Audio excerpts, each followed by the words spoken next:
I was shocked to learn, though, in your life, one of the great romances was Stevie Nicks of Fleetwood Mac. And this was kept on the down low, even during your whacked out years. Yeah. But she says you were the love of her life and probably still are. She's special. Did you guys ever write together? She helped me do the Confessor album. No kidding. She rode shotgun with me on that one and gave me some direction. And she's really good at the craft of songwriting. Which means what? Sitting down and really putting a pen to paper and actually trying to figure out the lick and all that? Left to my own devices, I will have 85 pieces of paper with a couple words on each. You two became this couple, and she says you are the love of her life. All those songs were about Joe? Yeah. She wrote one about me, yeah. What was the big one about you?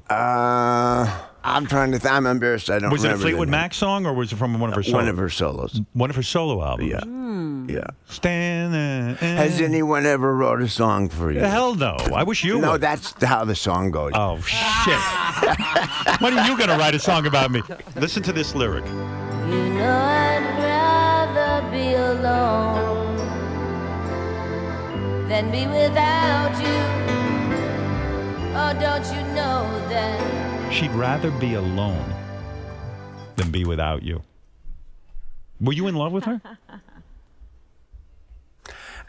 As a sister. Really? God, she was. I mean, I imagine this Yeah, was the 70s, right? I mean, she's like a soulmate, you know? You still talk to her? Once in a while. I mean, was there a more beautiful woman than Stevie Nicks and all that talent? I mean, And you she's would think talented, you would yeah. think that's the whole package. That didn't come out right. All I'm saying is that we were seeking refuge, kind of, in each other's presence. Because you both were into drugs at that point? Kind of, yeah, there was that part of it, but we were on the road, we had careers, we were both lonely. Why did you never marry her? Did the thought cross your mind at one point? No. And you never thought that way even in terms of like a powerful couple? Like, oh my God, there's two incredibly powerful people in rock Or and roll. maybe that would have been too much. Well, the relationship came and ran its course, as rock and roll relationships do. Does it get competitive? Like, do you sit there and she was in Fleetwood Mac at that point, I guess? No, she Oh, wasn't. she wasn't. No. She was a solo, or Yeah. she was in Buckingham Nicks. Yeah. And does it get competitive? Is that the problem? Like, you could never really marry another singer-songwriter because the two of you sit there and drive each other nuts with that stuff, career? No, I don't think either of us could have committed to a lasting relationship in the state that we were in. Yeah.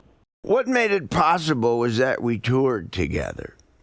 Right. So when you're touring together, it's And we spent all that time together. But you were not monogamous with her because knowing you back in those days, you weren't going to be limited to one drink and not one woman. You were an addict. We were both monogamous for that summer. That's a pretty long time. Yeah. So you A felt whole something for her. season. Well, yeah, in rock and roll, that's 10 years. That's a long time. That's a long time. When we stopped touring, we Drifted apart. had to. Yeah. Yeah. Had to.